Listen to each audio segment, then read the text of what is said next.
안녕하십니까? 안녕하세요.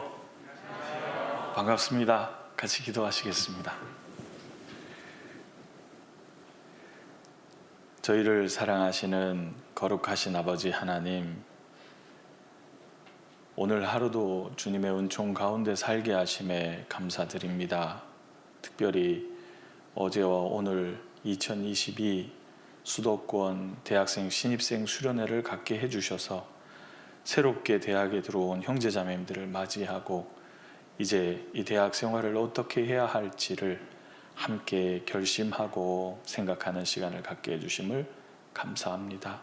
모쪼록 이 수련회를 통해서 신입생 형제자매님들 주님 앞에서 어떠해야 할지를 생각하고 결심하는 귀한 시간 될 수 있도록 인도해 주시옵소서. 오직 주님의 도우심을 바라보고 이 시간도 주님의 선한 뜻을 나타내 주시기를 바라오며 저희를 참으로 사랑하시는 예수님의 이름으로 기도드립니다. 아멘. 고린도 후서 찾아보겠습니다. 고린도 후서입니다. 5장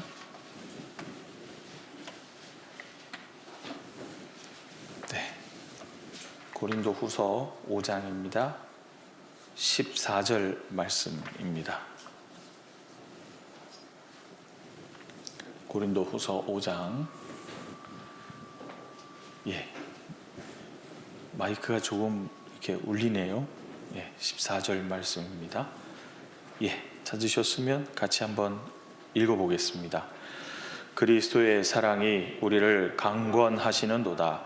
우리가 생각건대 한 사람이 모든 사람을 대신하여 죽었은즉 모든 사람이 죽은 것이라. 형제자매님들 반갑습니다.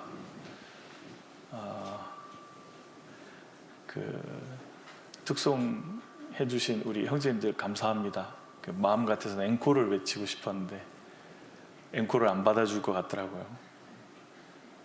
받아줬나요? 자주 들려주시면 참 좋겠습니다. 가사 내용도 너무 좋고 우리 대학생 형제자매님들한테 딱 맞는 찬송으로 기도하고 준비해 주셔서 감사합니다. 이렇게 대학생 신입생 수련회 갖게 해주신 주님께 감사드립니다. 이렇게 기회를 가지신 것은 하나님의 은혜라는 것을 생각해 보니까 감사가 되는데요. 우리 형제자매님들에게도 마찬가지입니다. 주님이 이렇게 특별히 기회를 주시고 말씀 앞에 자신을 비춰보고 생각하고 그리고 어떠해야 될지 결단할 수 있는 기회를 주신 것은 은혜임을 잊지 않았으면 좋겠습니다. 이 시간은 이제 신앙의 원동력이라는 제목으로 같이 생각해 보는 시간입니다. 고린도 후서 5장은 상당히 중요한 장입니다. 상당히 중요한 장인데 고린도 후서 5장의 개요를 간략하게 살펴보고 오늘 제목에 맞춰서 생각해 보겠습니다.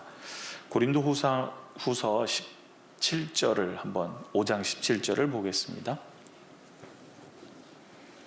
그런즉 누구든지 그리스도 안에 있으면 새로운 피조물이라. 이전 것은 지나갔으니 보라 새 것이 되었도다. 구원받은 성도의 정체성을 가리키고 있습니다. 그런즉 누구든지 그리스도 안에 있으면, 우리가 구원받기 전엔 다 아담 안에 있었죠. 그렇죠? 예수 그리스도의 피로 구원함을 받을 때 비로소 예수 그리스도 안으로 들어오게 됩니다. 누구든지 그리스도 안에 있으면 새로운 피조물이라. 전과 전혀 달라진 주님의 창조의 능력에 의해서 새롭게 피조된 존재다라는 거예요. 새로운 피조물이라. 이전 것은 지나갔으니 보라 새 것이 되었도다. 예수 그리스도 안에서 새로운 피조물이 됩니다. 그래서 구원받은 성도들은 전에 살아가던 가치관과 목적과 달리 살아가게 되어 있습니다. 새로운 피조물이 되었기 때문입니다. 그런데 이렇게 새로운 피조물이 될 수 있었던 근거가 오늘 읽었던 14절입니다. 14절. 그리스도의 사랑이 우리를 강권하시는도다. 우리가 생각건대 한 사람이 모든 사람을 대신하여 죽었은즉 모든 사람이 죽은 것이라. 이렇게 새로운 피조물이 될 수 있었던 것은 주님의 사랑 때문이었다라는 겁니다. 우리를 사랑하신 주님이 죽기까지 십자가에서 피 흘려 주심으로 우리의 모든 죄를 영원히 사하시고 그리스도 안에서 새로운 피조물이 될 수 있도록 만들어 주셨다는 겁니다. 그것이 그리스도의 사랑이에요. 그래서 성경대로 참 생명을 가진 거듭난 그리스도인들은요, 새로운 삶의 소망을 갖게 됩니다. 5장 1절입니다. 만일 땅에 있는 우리의 장막집이 무너지면 하나님께서 지으신 집, 곧 손으로 지은 것이 아니요 하늘에 있는 영원한 집이 우리에게 있는 줄 아나니. 부활의 소망을 갖고 살아간다, 그 말입니다. 이 세상이 끝이 아니라 부활의 소망을 가지고 살아가게 되죠. 그래서 새로운 피조물이 된 사람들은 부활의 소망, 예수님을 만난다는 그 소망을 가지고 살아가게 됩니다. 예수님을 만나는 소망을 가지고 살아가기 때문에 이런 모습으로 살아가죠. 7절입니다. 7절에서 9절입니다. 이는 우리가 믿음으로 행하고 보는 것으로 하지 아니함이로다. 그렇죠. 구원받기 전에 우리는 보는 것에 의해서 좌우가 됐죠. 구원받은 성도는 보는 것에 의해서 좌우되는 게 아니라 하나님의 말씀을 의지함으로 모든 것을 살펴보는 새로운 시선을 갖게 되는 거예요. 믿음으로 살아가게 됩니다. 오늘 찬송에도 나왔죠. 믿음으로 주님 뵈는 그날까지 살아가게 해달라는 그 찬송을 해주셨습니다.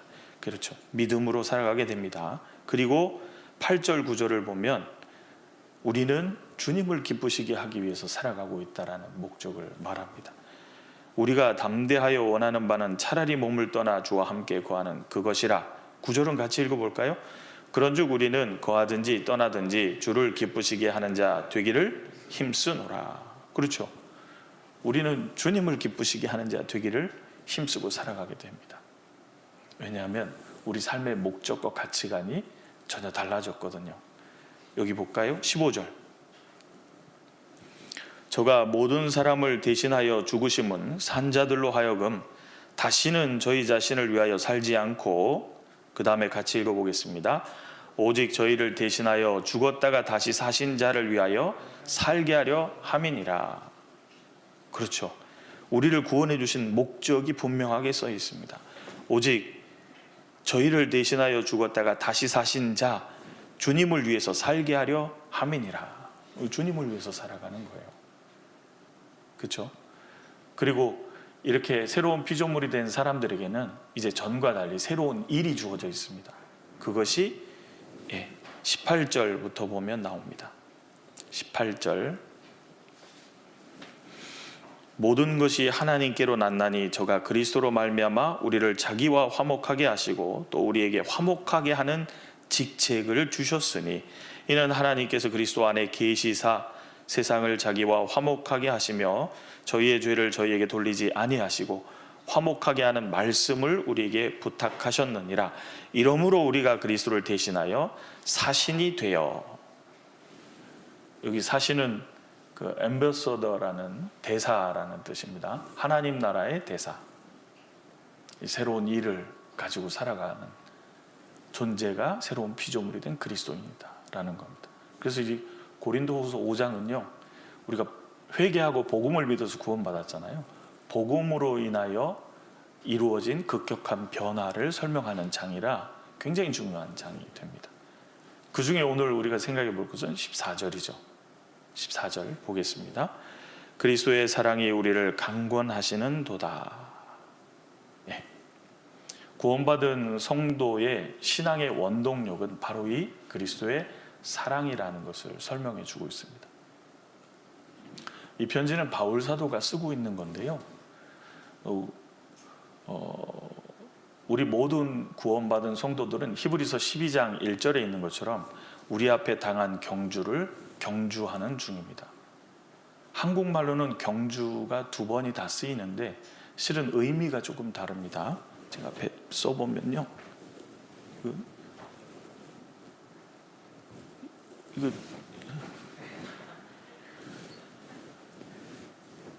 아니 이거 말고 뭐지? 화면이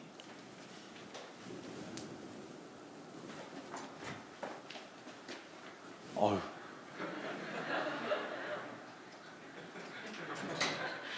천사가 왔다 간 것 같습니다. 감사합니다. 예. 우리 앞에 당한 경주를 그랬는데요. 첫 번째 경주는 신앙의 경주죠. 주님 뵈는 그날까지 우리는 달려가는 거거든요. 그래서 영어로 보면 The Race라고 돼 있죠. 우리 앞에 당한 경주를 경주하며, 두 번째 경주는 우리나라 경상도에 있는 도시를 말하는 게 아니고요. 달려간다라는 뜻입니다. 우리는 신앙의 경주를 하고 있는 거예요. 그렇죠? 그런데 이 신앙의 경주를 주님 뵈는 그날까지, 주님 만나는 그날까지 성공적으로 마치기 위해서는 신앙의 엔진이 바로 그리스도의 사랑이어야 된다라는 겁니다.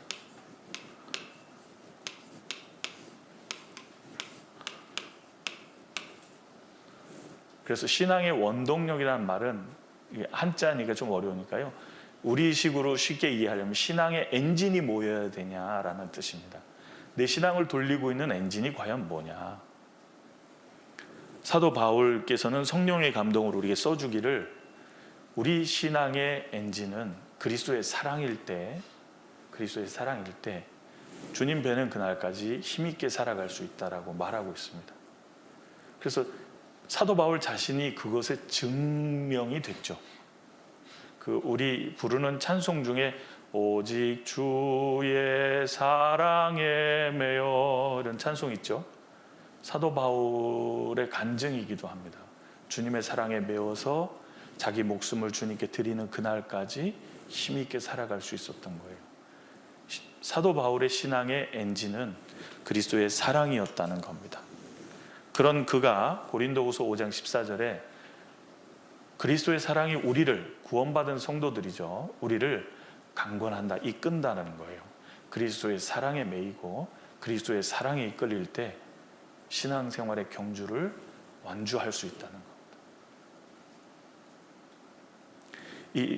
그 엔진 얘기를 했잖아요. 네. 엔진이 뭐냐에 따라서 힘이 달라지는 거 아십니까? 자매님들은 잘 모를 거예요. 형제님들은 아마 잘 아실 텐데요. 우리가 살다 보면 탈 것이 있습니다. 이게 탈 것이라는 말이잖아요. 이동수단, 탈 것이라는 말인데요. 이 탈 것은 뭐가 힘을 좌우하냐면 엔진이 좌우합니다. 예를 들어서 우리 평상시에 막 조그만 오토바이 있잖아요. 피자 배달하는 분들이 타는 따다다다다다 하면서 막 가는 거 있잖아요. 힘은 없는데 소리는 요란한. 예를 들어서 이제 50cc짜리가 있어요. 이 50cc짜리 조그만 오토바이는요, 그냥 평지는 이동하는데 문제가 없습니다. 피자 배달도 할 수 있습니다. 근데 경사도가 15도 이상이 되면 못 올라갑니다. 그러면 어떻게 되냐면 내려서 이거 들고 뛰고 싶어집니다. 못 올라가거든요. 힘이 없다 그 말입니다. 뭐 물건을 옮기는 것은 물론이고 자기도 못 올라가요. 50cc짜리 엔진은 그렇습니다. 그런데 125cc만 되면 그런 경사는 올라갈 수 있습니다. 엔진에 의해서 달라지죠. 근데 오토바이가요, 600cc짜리가 있고 750cc짜리가 있고 1000cc짜리가 있고 1500, 막 2000 이런 cc짜리가 있거든요. 이런 거는요, 자동차를 뒤에다 달고 아무렇지도 않게 다닐 수 있습니다. 오토바이가요. 왜냐하면 힘이 좋거든요. 여러분의 신앙의 엔진은 무엇입니까? 이게 엔진에 의해서 힘이 좌우되잖아요. 자기도 못 올라갈 수도 있죠. 그렇죠? 근데 조금 힘이 세도 다른 것은 못 끌 수도 있는 겁니다. 근데 좀 더 힘이 세면 자기는 물론이고 다른 것까지 끌 수도 있다 그 말이에요. 그러면 탈 것에 비유해서 생각을 해봤는데요. 그러면 우리의 신앙의 엔진, 나의 신앙의 엔진은 과연 뭐냐라는 거예요. 나의 신앙의 엔진은 과연 뭘까? 제가 형제자매님들하고 만나서 교제하다 보면 크게 4가지 유형을 봅니다. 첫 번째는 이게 어렸을 때부터 신앙생활을 하다 보니까 양심의 엔진을 갖고 있는 분들이 계세요. 양심의 엔진이란 해야 한다, 하지 말아야 한다, 이거는 하고 저거는 하지 말아야 된다, 이런 유의 엔진을 갖고 있는 분이 있습니다. 그런데 이런 신앙생활은 의무적인 신앙생활밖에 못합니다. 해야 되거든요. 하지 말아야 되거든요. 해야 되는데 하지 말아야 되는데, 이 의무적인 신앙생활이 됩니다. 그러면 두 번째로는 이게 사회생활, 학교생활, 친구들하고도 지내고 대학에 가고 막 이러다 보니까 주변 사람들이 나를 어떻게 볼까? 내가 그리스도인인데. 그러면서 이제 체면 때문에 소위 다른 이의 이목에 신경을 쓰고 신앙생활을 하는 겁니다. 이렇게 되면 어떻게 되는 줄 아십니까? 다른 사람은 보기 좋을 수 있어요. 근데 하나님은 외모를 보세요? 중심을 보세요? 중심. 그렇죠? 다 알죠? 그럼 이게 주님과 상관 있어지는 걸까요? 없어지는 걸까요? 상관없는 신앙생활을 하고 있는 겁니다. 다른 사람 볼 때 하고 있잖아요. 중요한 건 여호와 보시기에 어떠냐가 중요한 건데, 이 사람 지금 누구 보고 있어요? 다른 사람을 보고 있어요. 형제님들이 나를 어떻게 볼까? 자매님들이 나를 어떻게 볼까? 대학 친구들이 나를 어떻게 볼까? 다른 사람 볼 때는 괜찮거든요. 하나님과는 관계없다 그 말입니다. 하나님을 생각 안 하잖아요. 그 세 번째는요, 이런 분도 있어요. 당위성의 엔진을 갖고 있는 분이 있습니다. 아니, 구원받은 성도는 마땅히 그래야지. 맞는 것처럼 보일지도 모릅니다. 그런데 마땅히 할 것을, 자기가 못하는 것을 금방 보게 됩니다. 이렇게 엔진의 종류가 다양하죠. 그런데 바울 사도는 뭘 얘기하고 있죠? 주님의 사랑이라는 엔진이 나의 신앙생활을 돌릴 때 그것이 문제가 없이 기꺼이 나아갈 수 있는 겁니다. 이런 엔진을 갖고 있을 수 있다라는 거예요. 나의 신앙생활은 어떤 엔진이 돌리고 있나요? 오늘은 그걸 생각해 보는 게 목적입니다.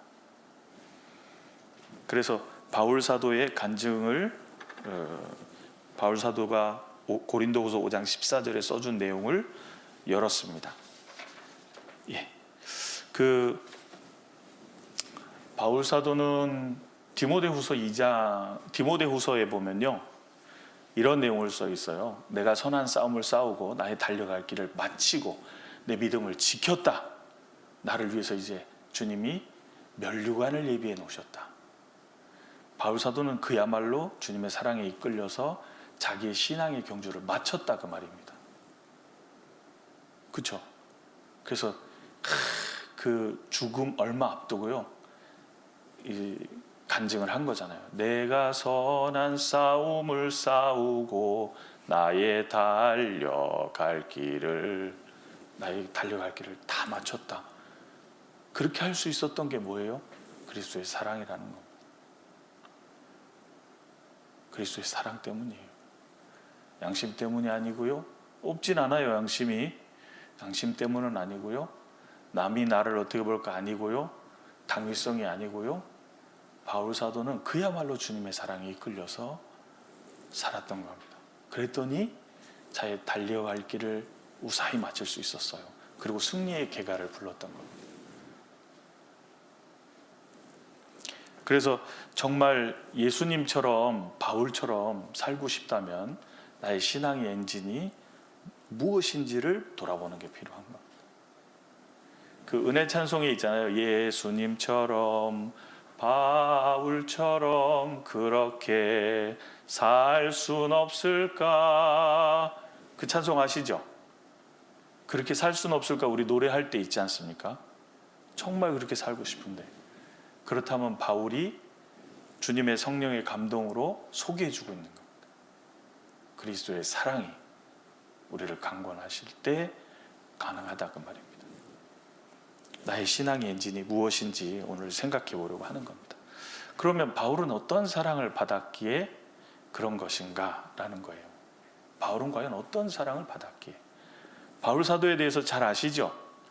워낙 유명하신 분이니까 제가 불어 그냥 소개를 해보겠습니다. 오늘은 이제 그런 시간이니까 사도행전 열어보겠습니다. 사도행전 21장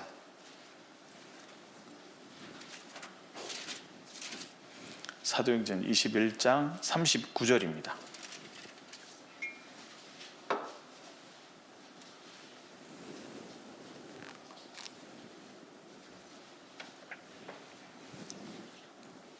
(21장 39절) 예, 같이 읽어볼까요? 바울이 가로되 나는 유대인이라 소읍이 아닌 길리기아 다소성의 시민이니 청컨대 백성에게 말하기를 허락하라 하니. 바울이 가로되 그랬죠. 바울이 가로되 나는 유대인이라 그랬습니다. 바울에 대해서 좀 써볼까요? 네.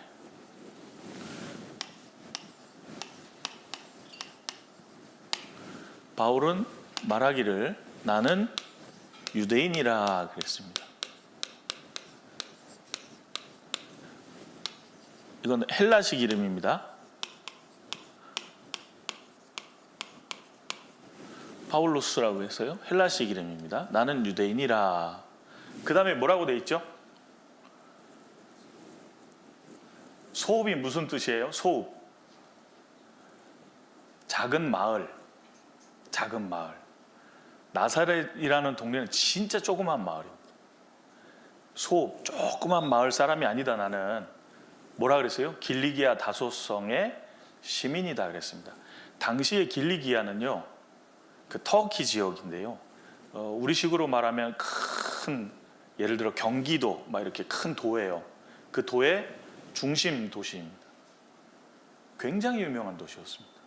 문화나 교역의 중심이 됐던 로마에서 아주 중요하게 여겼던 도시예요. 거기는 대학도 있었답니다. 굉장히 중요한 도시였던 거예요. 그런 대도시의 이름만 들으면 아는 대도시 시민입니다라고 소개를 한 거예요. 누구든지 다 알거든요. 로마 전역의 사람들이 다소성 그럼 모르는 게 없어요. 그래서 그는 길리기아 다소라는 시티죠. 큰 대도시의 시민이다 그랬습니다. 뭐 뉴욕 맨하탄 아니면 서울 뭐 이런 거예요. 누구나 이름만 들으면 아는. 그 외국 사람들도 서울 그러면 알잖아요. 그런 것처럼 대표 도시인 겁니다. 길리기아 그러면 다소. 그런 대표 도시의 시민이다 라고 말했습니다. 그리고 유대인이라 소읍이 아닌 길리기아 다소성의 시민이라 하면서요, 바울 사도는 빌립보서 3장을 가보면 이렇게 계속 소개를 할 수 있습니다. 빌립보서 3장.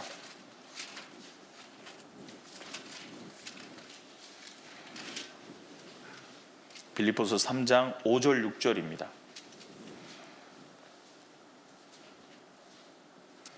빌립보서 3장 5절 6절. 내가 8일 만에 할례를 받고 이스라엘의 족속이요 베냐민의 지파요 히브리인 중에 히브리인이요 율법으로는 바리새인이요 열심으로는 교회를 핍박하고 율법의 의로는 흠이 없는 자로다. 바울 사도의 성장을 얘기해 주죠. 아까는 바울 사도의 출생을 소개했다면 이곳은 성장을 얘기해 줍니다. 8일 만에 할례를 받았다라는 거예요. 바울은 유대인일 뿐 아니라 8일 만에 할례를 받는 건 율법의 명입니다. 그런데 시간이 지나가면서 그걸 정확히 지키는 사람이 많았겠어요? 적었겠어요? 그렇게 많지 않은 겁니다. 그런데 엄한 유대인 가정에서 딱 태어난 거예요. 8일 만에 그러니까 딱 할례를 행한 겁니다. 8일 만에 할례를 받고 이스라엘 족속이요. 그러니까 8일 만에 할례 받는 엄한 가정, 유대교의 엄한 가정에서 태어났죠. 그리고 뭘 말하죠? 8일 만에 할례를 받고 그 다음에 얘기한 게 뭐예요? 얘기해 봐 주세요. 그렇죠. 이스라엘 지파 중에서도 12지파 중에서도 베냐민 지파다. 베냐민 지파면 사울 왕이 베냐민 지파죠. 왕족의 후손. 저도 이 시성을 가졌는데요. 저도 이제 세종대왕의 후예. 아무 의미는 없지만 저도 이씨라. 예. 그래서 베냐민 지파의 후예다. 이렇게 정확히 자기가 어떤 출신인지, 어떤 성장 배경을 가졌는지 소개하고 있습니다. 그리고 히브리인 중에 히브리인이요. 자기는 섞인 적이 없는 정통 유대인이다 그 말입니다. 그리고 율법으로는 바리새인이요.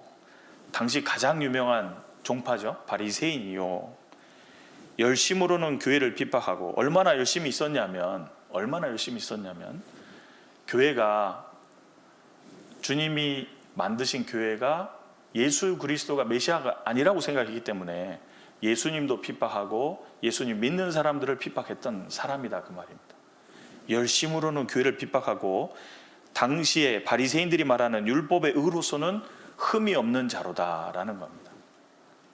그들이 말하는 걸 아주 잘 따르고 사는 사람이었던 거예요. 그러니까 이 사람 보통 사람 아닌 겁니다. 보통 사람 아닌 거예요. 그리고 이 바울 사도는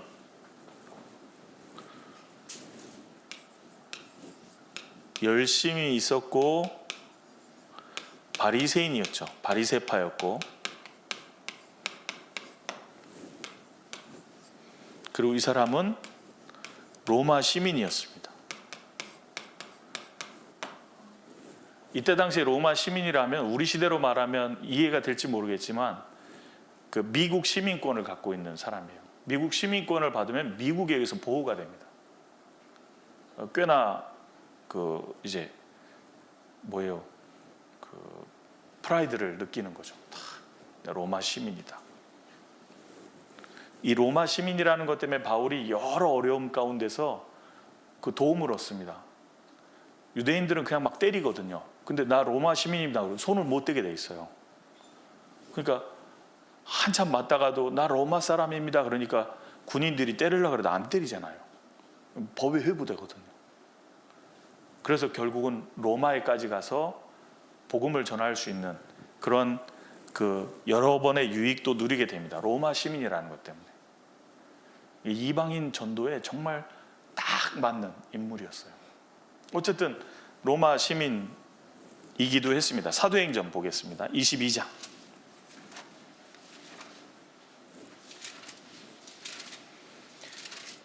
22장 28절입니다. 22장 28절. 천부장이 대답하되 나는 돈을 많이 들여 이 시민권을 얻었노라. 바울이 가로되 나는 나면서부터로라 하니. 당시에 로마 시민권을요 돈을 많이 주면 살 수 있었던 것 같아요. 돈을 많이 주면. 근데 바울 사도는 그렇게 해서 얻은 시민이 아니고 나는 나면서부터 로마 시민이었다. 로마 시민이 되면 어떻게 되냐면 그 가정이 아주 뼈대 있고 영향력 있는 가정이 되면 로마 시민을 가질 수 있거든요. 그러니까 바울 사도의 탄생 배경 자체가, 출생 배경 자체가 엄한 유대인 가정에서 태어났을 뿐 아니라 가정이 꽤나 재력이 있고 그리고 영향력 있는 가정이었음을 볼 수 있습니다. 그뿐 아니라 열심도 있었죠. 그렇죠? 그리고 젊었을 때는 예루살렘에 가서 가말리알 문화에서 율법을 배우잖아요. 당시에 최고의 선생님이 가말리엘이거든요. 지금도 유대교회는요 최고의 스승이 있습니다. 최고의 랍비가 있어요. 그런 것처럼 그 당시에 최고의 랍비가 가말리엘이었는데 그 사람의 밑에서 수학을 하게 됩니다. 그리고 굉장히 잘했는지 당시에 유대인들의 공회의에서 뭔가 결정이 되면 그걸 집행하는 청년이었어요. 그러니까 꽤나 지위도 갖고 있었어요. 그런 사람이었다 그 말입니다. 그래서 어떤 분이 이렇게 표현했던 것 같아요. 그냥 이제 이해를 돕기 위해서 하신 표현인데, 바울 사도가 요즘으로 말하면 하버드 대학에서 수학을 하고 박사학위를 받아서 국가의 공권력의 영향으로 국가의 힘을 이렇게 이제 가서 발휘하고 전하고 막 이런 사람이다라고 이런 식으로 이제 이해를 돕기 위해서 표현을 했는데, 이해는 될 것 같아요. 그렇죠? 꽤나 권력도 있고 재력도 있고 그리고 귀족적이고, 베드로처럼 학문 없는 범인 천민이 아니라 귀족적이다 그 말입니다. 그런데 문제는 그런 바울이라는 사람이 원래 이름이 사울이었죠. 히브리식 이름인데요, 사울로스라고요. 히브리식 이름을 사울로 사도행전 7장에 보면 소개가 되어 있습니다. 사울. 그런데 사도행전 후반에 가면 이 사람의 이름이 바울로 계속 불리우게 되죠. 사울루스라는 이름은 히브리식으로 보면 간청한 이런 뜻입니다. 간절히 주님께 청한. 근데 바울이라는 이름은 작은 자라는 뜻이죠.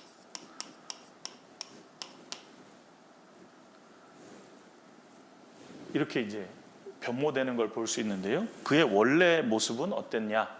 사도행전 7장입니다.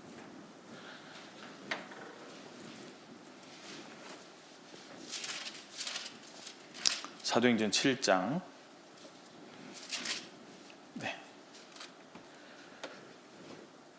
59절입니다. 7장 59절.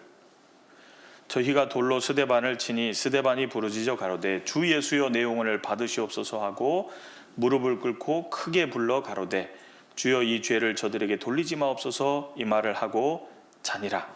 스데반 집사님이 최초로 순교당할 때 바로 앞에 있었습니다. 58절입니다. 성 밖에 내치고 돌로 칠새 증인들이 옷을 벗어 사울이라 하는 청년의 발 앞에 두니라. 사울이 그때 같이 있었죠. 사울이 여기 같이 왜 있었을까? 왜 있었을까요? 사도행전 26장 보시겠습니다. 사도행전 26장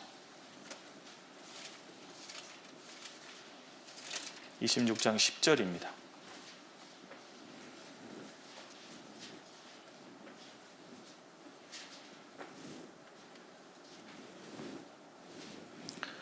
(26장 10절) 예루살렘에서 이런 일을 행하여 대제사장들에게서 권세를 얻어 가지고 많은 성도를 옥에 가두며 또 죽일 때에, 그 다음에 같이 읽어볼까요? 내가 가편투표를 하였고.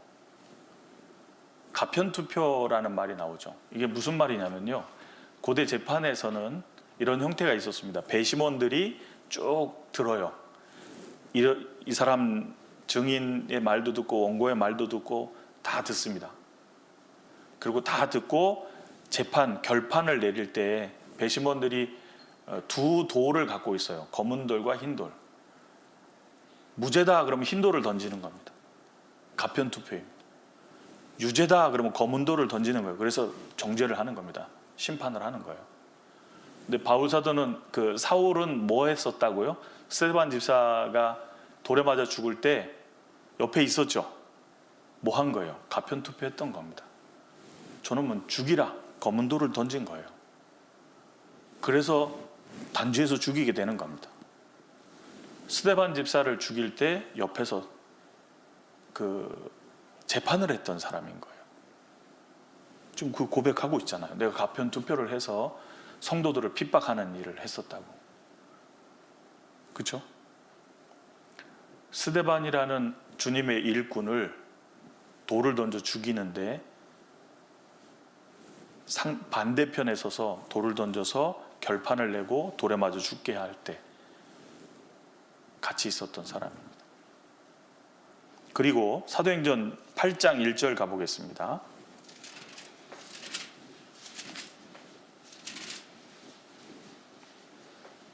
사도행전 8장 1절. 사울이 그의 죽임 당함을 마땅히 여기더라. 저런 놈은 죽어야지. 죽는 게 마땅하다라고 생각한 거예요. 그리고 그날에 예루살렘에 있는 교회에 큰 핍박이 나서 사도 외에는 다 유대와 사마리아 모든 땅으로 흩어지니라. 3절입니다. 같이 읽죠. 사울이 교회를 잔멸할세 각 집에 들어가 남녀를 끌어다가 옥에 넘기니라. 사울이 그 이후에도 적극적으로 그리스도인들을 핍박하고 괴롭히고 폭행을 휘둘렀던 사람입니다. 여러분들 생각해 보세요. 눈만 뜨면 이상한 사람이 집 앞에 와서 괴롭힐 뿐 아니라 가족들을 폭행하고 나와 관련된 사람들을 회방하고 날마다 그런다고 생각해 봐요. 어떻게 할 것 같아요? 그 사람 좋겠어요? 여러분 어떠세요? 부모님을 회방하고 회방할 뿐 아니라 직접적으로 막 손을 대고 못살게 굴고 나와 관계된 모든 사람들을 괴롭힌다고 말입니다. 말만 아니고요. 공권력을 휘둘르고 회방하고 핍박하고 폭행을 하는 거예요. 그런 사람이 사울입니다.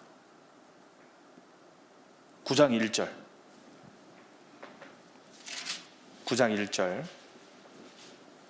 사울이 주의 제자들을 대하여 여전히 위협과 살기가 등등하여 대제사장에게 가서.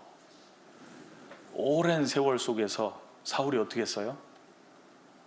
예수 믿는 사람들을 적극적으로 회방하고 핍박한 사람입니다.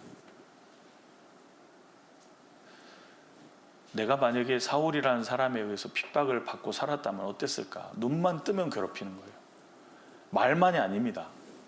권세를 등에 업고 적극적으로 괴롭힌다고 생각해 보세요.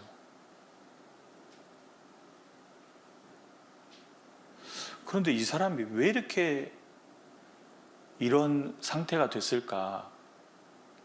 그의 그릇된 신앙 때문입니다. 그릇된 신앙. 이 사람이 바리새인이라 그랬죠. 예수님 당시의 바리새인들은 어땠는지를 생각해 보십시오.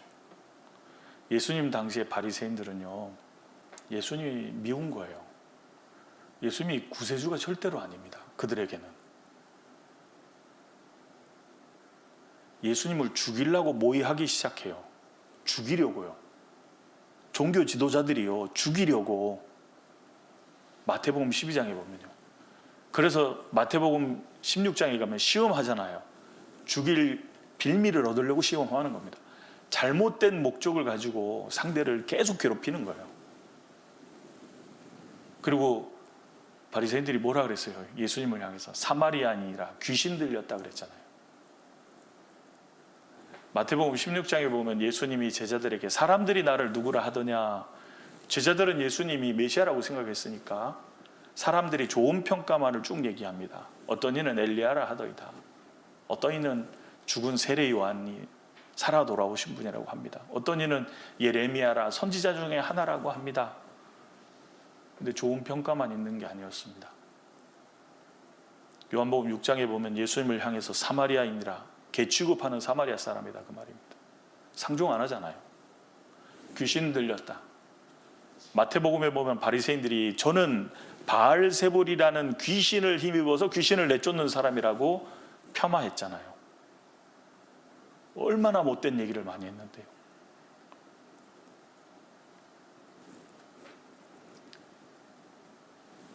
그런 바리새인들하고 똑같은 관점을 갖고 있는 거예요.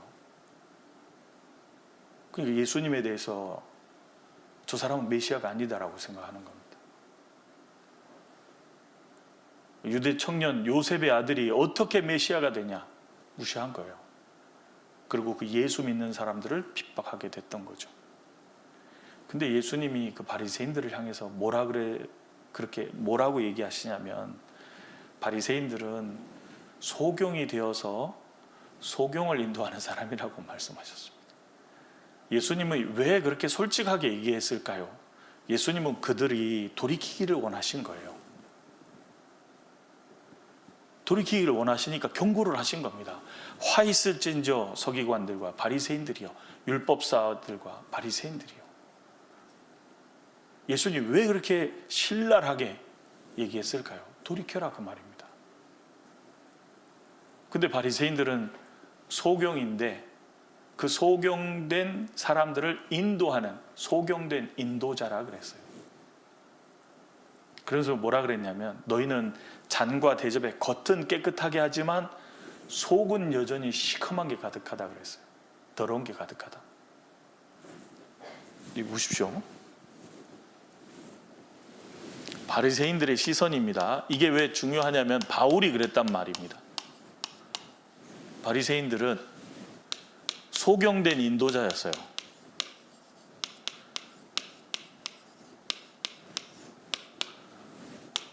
이들은 겉만 깨끗하게 하는 겁니다.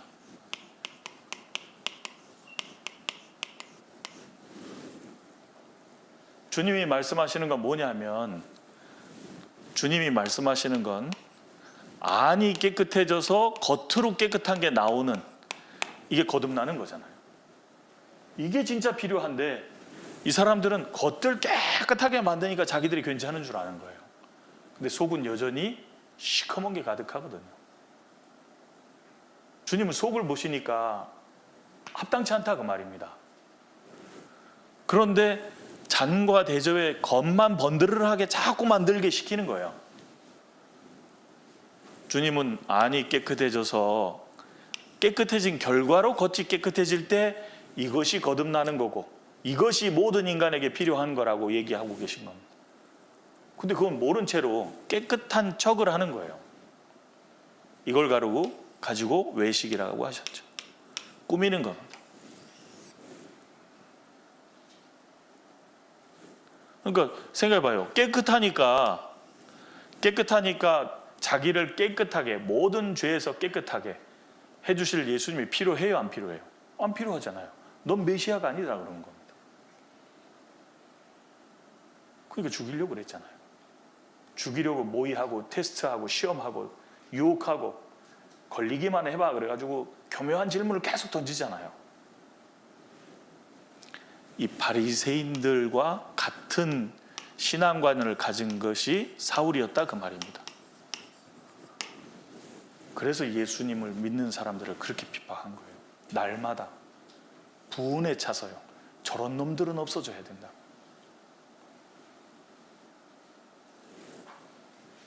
그래서 예수님은 이 세상의 모든 사람들은 소경인데 안 보인다는 걸 빨리 알아야 소경을 눈을 열어서 보게 해주시는 예수님이 고쳐줄 수 있는데, 이 소경된 인도자가 이끌고 가는 거예요. 그러면 둘 다 어떻게 돼요? 구덩이에 빠지게 되는 거죠. 둘 다 구덩이에 빠지게 됩니다. 그러니까 예수님이 그렇게 신랄하게 얘기하신 거예요. 게다가 예수님이 바리새인에게 뭐라 그랬냐면, 너희는 천국문을 닫고 너희도 들어가지 않고 들어가려는 다른 사람들도 들어가지 못하게 막는도다 그랬잖아요. 천국문이 누구예요? 천국문 예수님이거든요. 천국문이 누구예요? 그 예수님이잖아요. 예수님이 나는 양의 문이니 그랬잖아요. 예수님을 딱 막는 거예요. 저놈은 메시아가 아니라고. 자기도 안 들어가고 다른 사람들은 못 들어가게 막잖아요. 얼마나 못된 사람들이에요. 사울이 그랬다니까요. 똑같이 날마다 핍박하는 거예요. 잘못된 신앙을 갖고 있었다고 말입니다. 이렇게 몹쓸 짓을 하는데 예수님이 그를 부른 거예요. 여러분, 솔직하게 말해 봅시다. 내 가족들을 날마다 괴롭히고 못살게 굴고 재산을 축내는 건 물론이고 막 태클을 걸고 매를 때리고 막 1년, 2년, 10년 막 이렇게 하면요, 용서 쉽게 되겠어요? 용서가 안 되잖아요. 어떻게 저런 사람이 있을 수 있냐고. 무슨 악한 일을 했냐고. 그런데 주님이 이 사울에게 나타난 겁니다. 이런 사울에게. 사도행전 9장입니다.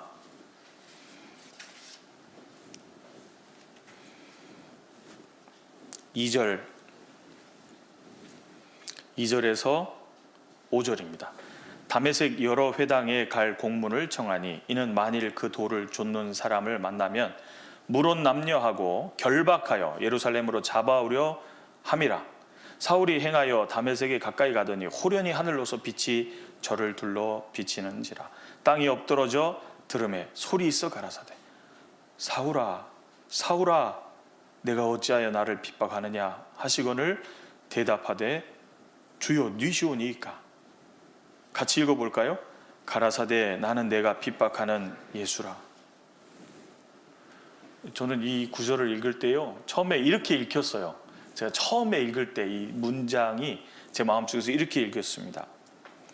4절 보시면 땅에 엎드러져 들음에 소리 있어 가라사대 사울아 사울아 너 어찌하여 나를 핍박하느냐 이렇게 읽혔거든요. 그러니까 진짜 하나님의 사랑을 모르는 거예요. 구원은 받았는데 주님의 은혜와 사랑이 얼마나 풍성한지 모르니까요 주님도 짜증나셨을 것 같은 거예요. 천만에요. 주님이 얼마나 사랑스럽게 부르셨겠어요. 이 무지한 사울아 사울아 니시오니까 네가 핍박하는 예수라. 주님의 그 은혜와 사랑은요 너무 풍성한 거예요. 이 사울에게도 똑같이 그 은혜와 사랑을 베풀어 주기 위해서 나타나셨잖아요. 이 은혜와 사랑을 이렇게 입게 되는 과정이 있었던 겁니다. 주님의 은혜와 사랑이 얼마나 풍성한지 그 에베소서 2장에 보면요 우리가 구원받은 자체가 하나님의 은혜의 지극히 풍성함을 나타내기 위함이라고 되어 있습니다. 제가 지금 말씀드린 거 잘 다시 기억해 보세요. 우리가 구원받은 자체가 하나님의 은혜의 지극히 풍성함을 나타내는 거라고요. 어떤 분은 예? 그래요? 생각하실지 모릅니다. 제가 몇 가지를 들어볼게요. 그 하나님의 은혜의 지극히 풍성함이 나타난 실제 순간들을 제가 꺼내 보겠습니다. 요한복음 4장에 보면 사마리아 여자가 나옵니다. 이 여자는 6번째 남편하고 살고 있는 부정한 여인입니다. 동네 사람들은 싫어서 상종을 안 합니다. 그러니까 낮에 물 길러 오겠죠. 그렇죠? 이 여인도 자기 이익을 위해서 다른 사람들과 관계도 끊고 살아가는 여인인 거예요. 예수님이 물 달라 하자 평소에 원한이 있었던 마음이 있잖아요. 스트레스 전이의 법칙 아십니까? 자기는 맨날 스트레스 받고 살거든요. 그러면 스트레스를 풀 기회만 되면 어떻게 해요? 거기다 풀잖아요. 스트레스 전이의 법칙 알아요? 이쪽에서 스트레스 받으면 이게 어딘가로 나가게 돼 있어요. 내 안에서 해소가 되는 분은 예수님이에요. 우리는요. 우리는 학교에서 막 친구들하고 안 좋으면 집에 가면 엄마한테 화내잖아요. 엄마가 뭐랬다고? 가만히 있으라고? 아 진짜 막 그러잖아요. 너무 자기 얘기 같아서 웃는 거예요.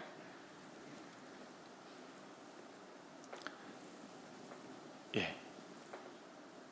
그래서 우리는 그 스트레스를 반드시 누군가에게 전해주는데 사마리아 여인이 그랬잖아요. 늘 스트레스가 있거든요. 근데 유대인 딱 만나자 잘 만났다. 유대인인데 왜 나한테 말을 거냐고, 게다가 뭘 달라 하냐고, 지금 장난하냐고. 저기 이태리 사람들이 이렇게 잘합니다.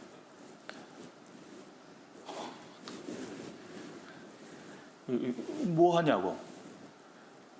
제가 이태리 사람한테 요한복음 4장을 설명했더니 그분이 금방 그러더라고요. 당신이 사마리아 여자면 어떻게 했겠습니까? 말 안 하고 이렇게 했을 거라고. 근데 공격을 하는 거예요. 예수님이 가만히 가만히 계시면서요, 아이고 이 우물물 마시는 사람은 다시 목마르질 텐데 내가 너에게 주는 물을 마시면 영원히 목마르지 않을 텐데. 여인이 물에 관심이 있거든요. 그래요? 그런 물 있으면 좀 주시면 안 될까요? 이런 식으로 대화를 계속 해가시는 거예요. 그렇게 못되게 군 여인에게. 그래서 결국은 이 여인이 우리 그 말씀에 메시아가 온다고, 메시아가 오면 다 된다고 했습니다. 메시아에 대해서 얘기하자 내가 그러라. 그러면서 이 여인이 예수님이 메시아라는 걸 알게 됩니다. 그리고 동네로 뛰어들어가죠. 사마리아 여인은 뭘 나타내고 있는 거예요? 하나님의 지극히 은혜의 풍성함을 그 여인을 통해서 나타내고 있는 겁니다. 요한복음 8장에 보면 가늠하다 현장에서 잡힌 여인이 즉결 심판 받기 위해서 예수님 앞에 끌어옵니다. 사람들이 패대기 치고 돌을 들어서, 모세의 율법에 이 여인 돌로 치라 그랬습니다. 율법은 맞습니다. 율법은 그게 맞아요. 근데 하나님의 은혜와 사랑은요, 그 여인을 구원하는 겁니다. 시편 89편에 보면 하나님의 보좌의 기초는 의와 공의라 그랬어요. 의와 공의, 행한 대로 심판한다 그 말입니다. 그러나 인자하심과 진실하심이 항상 그 앞서 행하심이니이다. 인자하심과 진실하심이 항상 먼저 주어지는 겁니다. 그 여인에게도, 가늠하다 현장에서 잡힌 여인에게도 하나님의 은혜의 지극히 풍성함이 나타나게 됩니다. 사람들이 분해서 돌로 치려고 하자 예수님이 바닥에 글을 쓰셨습니다. 너희 중에 죄 없는 자가 먼저 돌로 치라. 그렇죠. 심판은 죄 없으신 하나님이 하실 수 있는 거예요. 그러니까 나이 많은 사람부터요, 자기가 느끼거든요. 돌을 놓고 다 돌아갔습니다. 여인에게 물으셨어요. 누가 남았느냐? 아무도 남지 않았습니다. 예수님이 말씀하십니다. 나도 너를 정죄하지 않는다. 왜요? 그 여인도 죄사함으로 말미암는 구원을 얻어서 영생 얻게 하기 위해서 오신 분이거든요. 예수님이. 요한복음 8장에 나오는 가늠하다 현장에서 잡힌 여인도 하나님의 은혜의 지극히 풍성함이 나타난 여인입니다. 누가복음 23장에 예수님 옆에 죽어가던 강도 있잖아요. 둘이 처음엔 예수님을 똑같이 욕했습니다. 이 못된 놈들이거든요. 평생 못된 짓을 너무 해가지고 범벅이로 공개 처형 당하는 거거든요. 착한 일 한 적 없다 그 말입니다. 사람들이 이를 갈고 저런 못된 놈은 죽어야 돼 막 이런 사람인 거예요. 처음엔 같이 욕하지만 한 강도는 예수님을 보면서 하나님 두려운 마음이 들어온 거예요. 왜? 예수님 사람 같지 않거든요. 사람은 남에게 공격을 받고 모욕을 당하고 수치를 당하면요, 사람은 독을 뿜게 돼 있어요. 너는 얼마나 잘하냐 이렇게 돼 있습니다. 처음에는 받아들이는 것 같다가도요, 계속 정죄하면요, 나는 그렇게 살았다. 그럼 너는 깨끗하냐? 같이 싸우게 돼 있거든요. 근데 예수님은 고통받는 그 어떤 순간에도 끊임없이 주여 저들을 용서하여 주시옵소서. 저들은 무엇을 하는지 알지 못하고 하는 겁니다. 용서해 주기 위해서 오셨잖아요. 끊임없이 사람들을 향해서 사랑한 태도를 잃지 않는 겁니다. 한 강도는 예수님을 보면서 저분이 메시아가 맞구나. 그래서 자기의 영혼을 주님께 부탁하게 되죠. 주여 당신의 나라에 임하실 때 나 평생 못된 짓 너무 많이 했지만 나를 불쌍히 여겨주십시오. 예수님이요 야 넌 안 돼 이런 게 아니죠. 너 양심도 없냐 이런 게 아니에요. 즉시로 받아줬어요. 네가 오늘 나와 함께 낙원에 있으리라. 주님의 은혜의 지극히 풍성함이 나타났죠. 그렇죠? 그 십자가에 죽어가던 강도, 평생 못된 짓만 일삼던 그 강도에게도 주님의 은혜의 풍성함이 나타났다 그 말입니다. 그뿐인가요? 구약에 보면 역대하에 므낫세라는 왕이 나옵니다. 히스기야의 아들입니다. 히스기야는 굉장히 신앙을 잘 지킨 왕 중에 하나죠. 그런데 그의 아들로 태어난 므낫세는 55년간 이스라엘을 다스리면서 못된 짓을 계속 일삼습니다. 그 므낫세의 죄 때문에 유다는 망하게 되잖아요. 근데 그 므낫세가요, 하나님이 주신 환난 속에서 아수르 왕에게 포로로 끌려가서 곤욕을 당하는 가운데 여호와가 참 하나님이라는 걸 비로소 알게 되고 돌이키니까 하나님이 받아줬거든요.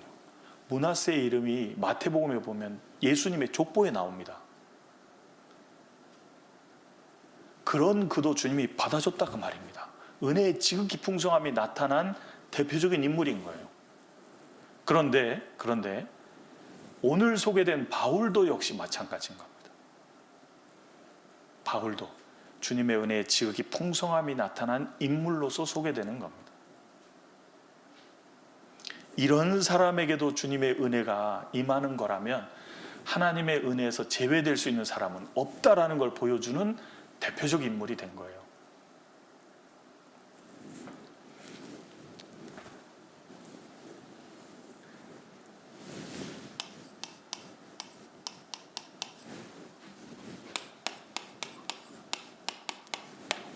제가 구약에서 하나님의 은혜의 지극히 풍성함을 나타낸 인물 한 명하고 신약에서 하나님의 은혜의 지극히 풍성함을 나타낸 인물 한 명을 소개해 보겠습니다. 구약에서의 인물 중에 누구 한 명을 소개해 보시겠습니까?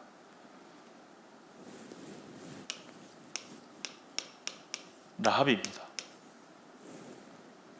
누군지 아시는 분? 수준이. 라합의 직업은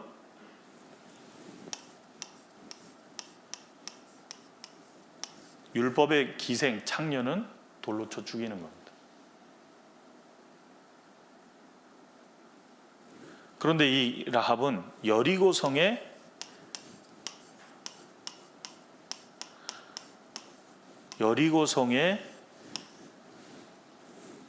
한 여인이었습니다. 여러분, 여리고성이 의미하는 바가 뭔지 아십니까? 여리고성은 장망성입니다. 장차 망할 성으로 나오는 거예요. 왜요? 그들의 죄악으로 하나님의 진노의 심판이 떨어지는 것이에요. 그들이 죄가 얼마나 심각했는지 성경에 자세히 기록이 되어 있습니다. 그 죄로 인하여 하나님의 공의가 나타나는 거예요. 그런데 그 여리고성이라는 장망성 아래 라합이라는 여자는 죄인의 대표입니다. 빼도 박도 할 수 없는 죄인의 대표예요. 이 여인도 죽어 마땅한 여인인 거예요. 그런데 이 여인이 여호와 하나님이 정말 우리 성을 이스라엘 사람들에게 주시고 심판하실 것을 알게 됐습니다. 믿음을 갖게 됐죠. 이 믿음을 어떻게 갖게 돼요? 들었죠. 하나님의 말씀에 대해서 들었습니다. 하나님이 이스라엘에게 약속한 대로 이 성은 망하게 될 거고, 들었죠? 여호와 하나님이 참 하나님, 유일하신 하나님이라는 걸 듣고 알게 돼서 믿게 된 여인입니다. 그래서 살려달라고, 구원해달라고 요청을 하게 되죠.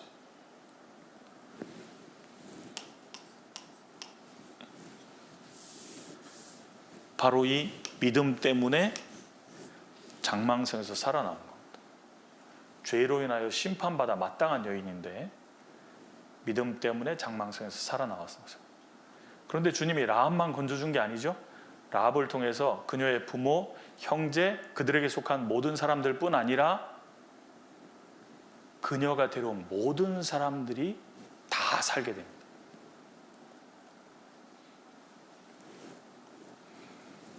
부모, 형제, 한자를 왜 썼지? 부모, 형제, 그리고 그들에게 속한 가족들이 있잖아요. 그들의 사람들, 그뿐 아니라 라합에게 속한, 라합이 인도해온 사람들이 다 이 진노 가운데서 살게 됩니다. 잘 보세요. 여리고성이 망하는 건 하나님의 공의가 펼쳐지는 겁니다. 그럼 여기는요, 하나님의 인자하심, 불쌍히 여겨주심과 진실하심, 건져주시겠다고 약속한 대로 실제로 건져주잖아요. 진실하심이 임한 겁니다. 라합이 자기 붉은 줄을 매단 집에 다 데려왔으면 다 살 수 있는 거예요. 하나님의 은혜의 풍성함이 얼마나 놀라운지를 보여주는 겁니다.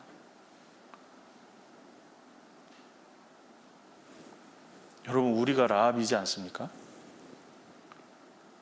죄로 인하여 심판받아 마땅한 우리에게 하나님의 은혜의 지극히 풍성함이 임하게 됐던 거예요. 그래서 내가 구원받은 자체가 하나님의 은혜의 지극히 풍성함이 나타난 것이라는 겁니다. 구약의 대표적인 인물로 라합이 소개되어 있는 겁니다. 그런데 여러분 잘 보셔요. 이렇게 구원만 받아도 굉장한 영광이잖아요. 그렇지 않습니까? 근데 라합에게 주어진 놀라운 축복이 여기서 끝난 게 아닙니다. 장망성에서 구원을 받았죠. 구원에서 끝난 게 아니고요. 이 여인이 어디에 들어가게 되냐면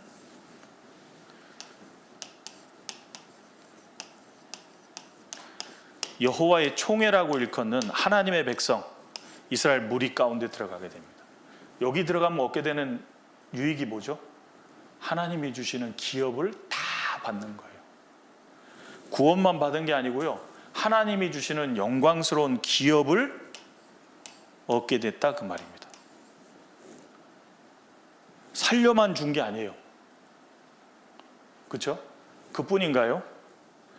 여기서 진짜 영광을 얻게 되는 것이 뭐냐면 라합이요, 이스라엘 백성들 가운데 들어와서 정탐꾼 중에 한 명인 살몬하고 결혼을 하게 됩니다. 자식을 낳았는데 보아스예요. 자식을 낳았는데 보아스입니다. 보아스가 예수 그리스도의 족보에 그대로 오르게 되죠. 라합은 예수 그리스도의 족보에 탁 연결이 됩니다. 예수님과 연결되는 거예요. 무슨 의미냐 하면 구원받은 우리는요, 예수님이 만왕의 왕으로 저 높은 영광스러운 보좌에 앉으실 때 구원받은 성도는 24보좌 예수님 옆에 쫙 앉게 됩니다. 왜요? 신부거든요. 왕의 신부로서 옆에 같이 영광스러운 위치를 얻게 되는, 영광을 얻는 거예요. 우리가 잘해서가 아니죠.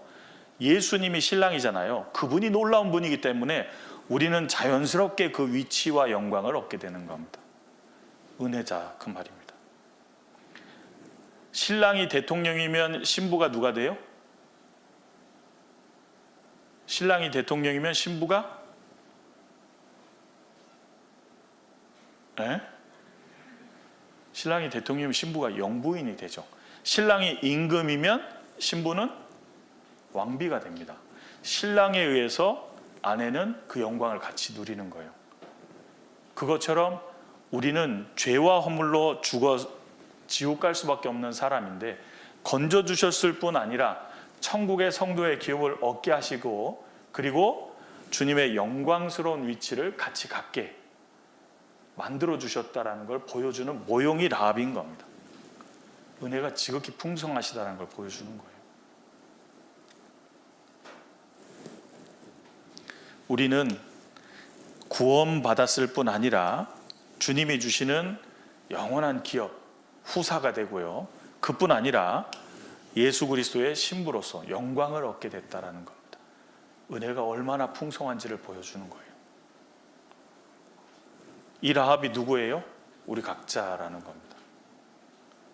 주님은 우리를 통해서 건져질 사람들도 보고 계신 거예요. 주님의 은혜의 풍성함을 다른 여러 사람에게도 나타내는 것을 원한다 그 말입니다. 예. 아무도 안 왔어요.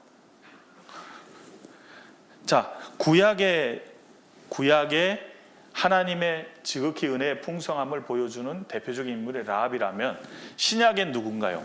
바로 바울입니다. 디모데전서 보겠습니다. 디모데전서 1장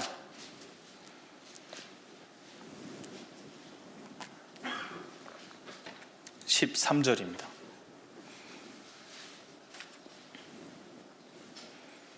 1장 13절 같이 읽어보겠습니다. 내가 전에는 회방자요 핍박자요 포행자이었으나 도리어 긍휼을 입은 것은 내가 믿지 아니할 때에 알지 못하고 행하였음이라. 내가 전에는 회방자요 그랬는데요, 그 한글로 보면 그냥 회방했다 뭐 이런 뜻으로 보이는데, 원어에 보면 무슨 의미냐면 하나님을 회방한 사람이라는 겁니다. 알지 못하고 하나님을 회방한 거예요. 그리고 핍박자요, 다른 사람들을 막 못살게 구는 사람이고요, 포행자이었으나 아주 잔인한 폭행을 휘두른 사람이었다는 겁니다. 누구에게요? 예수 믿는 사람들에게. 근데 예수님은 네가 핍박하는 예수라 그랬죠. 예수 믿는 사람을 핍박하는 것을 주님은 자신을 핍박하는 거로 똑같이 보십니다. 그러던 그 사람을 주님이 구원해 주신 거예요. 구원해 주신 이유가 뭐예요? 16절입니다. 그러나 내가 긍휼을 입은 까닭은 예수 그리스도께서 내게 먼저 1절 오래 참으심을 보이사, 같이 읽어보겠습니다. 후에 주를 믿어 영생 얻는 자들에게 본이 되게 하려 하심이니라. 이런 나 같은 사람도 주님의 은혜를 받았다면 그 은혜에서 제외될 수 있는 사람은 아무도 없다라는 걸 보여주는 본이 되는 겁니다. 바울은 그 대표적인 본이 된 거예요. 주님의 은혜의 지극히 풍성함이 얼마나 놀라운지를 보여주는 사람이 됐던 겁니다. 우리 자신도 마찬가지입니다. 내가 구원받았다라는 게 그의 은혜의 지극히 풍성함이 어떠한 것이 나타나는 거예요. 요 에베소서 2장 보겠습니다. 에베소서 2장.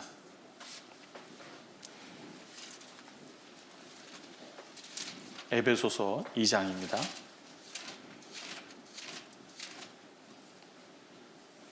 7절. 네. 5절부터 읽어보겠습니다. 5절부터. 허물로 죽은 우리를 그리스도와 함께 살리셨고 너희가 은혜로 구원을 얻은 것이라. 또 함께 일으키사 그리스도 예수 안에서 함께 하늘에 앉히시니 이는 그리스도 예수 안에서 우리에게 자비하심으로써, 같이 읽어볼까요? 그 은혜의 지극히 풍성함을 오는 여러 세대에 나타내려 하심이니라. 나 같은 사람도 구원받았다면 주님의 은혜의 풍성함은 못 받을 사람이 없다라는 걸 나타내는 표가 우리 자신이다, 그 말입니다. 그래서 바울은요, 자기에게 주신 주님의 은혜가 얼마나 놀라운지를 알게 된 겁니다. 알게 된 거예요. 바울 사도의 평생의 자랑이 뭐였을까요? 예수님입니다.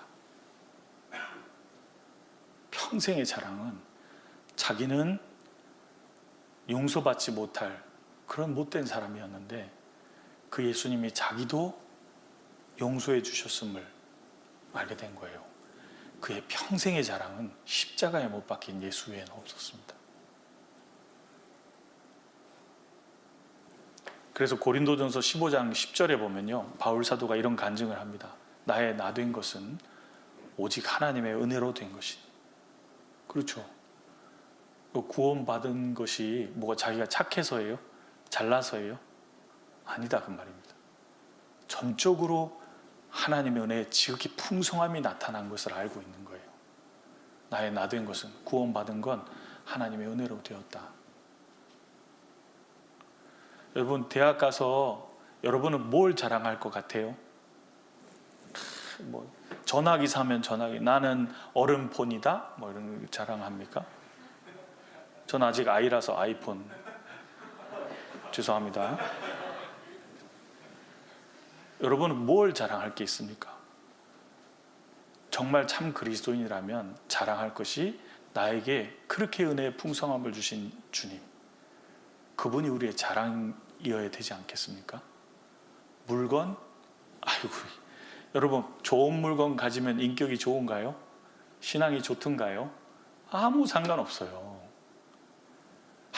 학벌이 좋으면 신앙이 좋든가요? 아무 상관없어요. 재산이 많으면, 돈이 많으면 신앙이 좋던가요? 아무 관계 없어요. 아무 관계 없어요. 그런 거는. 가난하고 어려워도요, 정말 신앙이 좋아서요, 주님을 자랑하는 그 사람, 그 진짜 멋진 사람인 겁니다. 나에게 은혜 주신 그분의 덕을 얘기하는 거잖아요. 바울 사도는 평생의 자랑이 예수 그리스도 외에는 없었어요. 근데 신앙생활 하다 보면 자기가 좋은 직장 가진 걸로 자랑하고, 자기가 공부 잘한 걸로 자랑하고, 그게 자랑할 게 못 될 것 같은데. 왜냐하면요, 잘 생각해 보세요. 여러분이 죄를 져서 교도소에 갔습니다. 교도소에 수감되어 있는 죄인이에요. 근데 교도소 안에서 잘 살아서 상을 줬어. 그러면 교도소 안에서는 이게 자랑거리가 되겠죠? 그렇죠? 근데 교도소를 나오는 순간 요건 뭐가 될까요? 그건 창피한 겁니다. 자랑거리가 못 되는 거예요.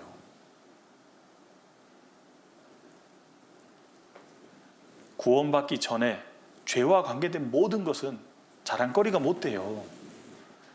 바울 사도의 평생의 자랑을 생각해 보십시오. 예수 그리스도였잖아요. 우리는 어떤가요? 그런데 예수님의 은혜와 사랑이 얼마나 풍성한지를 모르면 자기 자랑을 하는 거예요. 자랑할 것이 자기가 되는 겁니다. 어리석은 모습이죠. 신앙이 어리면 그럴 수 있어요. 그러나 합당치 않은 겁니다. 자랑하려면 오직 예수 그리스도로 자랑할 것밖에 우리는 없는 거예요. 고린도전서 15장입니다.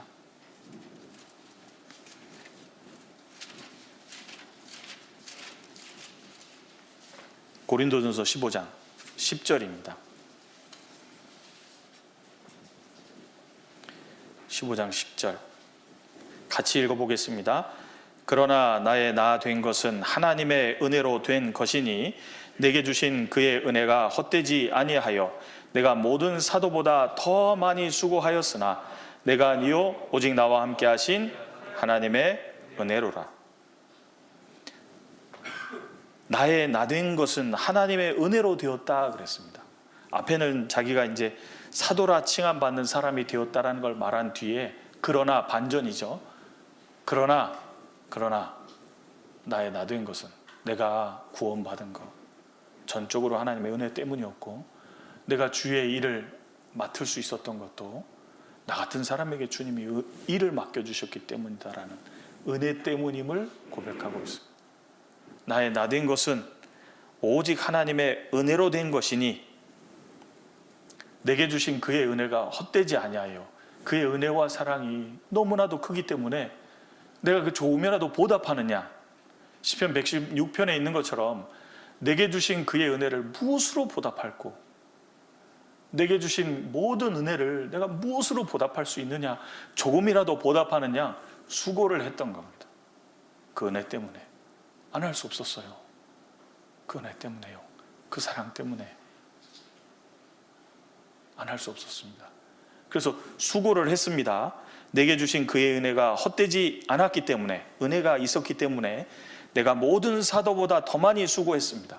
맞습니다. 모든 사도보다 정말 더 많이 수고했습니다. 그런데 그 수고의 근거도 주님의 은혜 때문이었다 그러잖아요. 그 은혜와 사랑 때문입니다. 그리고 이것도 내가 아니요 오직 나와 함께 하신 하나님의 은혜로라. 왜요? 하나님의 공급하시는 힘으로 할 수 있었기 때문입니다. 자기의 힘과 능력과 지혜로 모든 일이 된 게 아니잖아요. 가는 데마다 구원받는 사람 생기고, 가는 데마다 교회가 생기고, 가는 데마다 교회가 든든하게 되고, 이런 모든 일들은 자기의 힘이나 지혜나 능력으로 된 것이 아니다 그 말입니다. 오직 주님이 함께 하셨고, 주님이 힘을 주셨고, 때를 따라 지혜 주셨고, 능력을 주셨기 때문이었지, 이게 내 것이 아니다라는 겁니다. 얼마나 멋집니까? 바울 사도의 생애는 주님의 사랑에 강권된 삶이었다라는 겁니다. 그래서 예수님이 우리의 죄를 다 씻어주시고 우리가 이 땅에서 살아갈 수 있도록 주님의 영, 거룩한 영을 부어주셔서 거룩한 삶을 살아갈 수 있도록 해주시고, 진리의 영을 부어주셔서 진리를 따라 살아가도록 해주시고, 선한 영이기 때문에 선한 일을 사모하고 살아갈 수 있도록 해주신 것이고, 그렇죠? 정직한 영이니까 주님 앞에서 정직하게 살아가게 만들어 주신 거잖아요. 이게 내가 착하거나 내가 의롭거나 이런 게 아니지 않습니까? 바울 사도는 그걸 분명히 알고 있는 겁니다.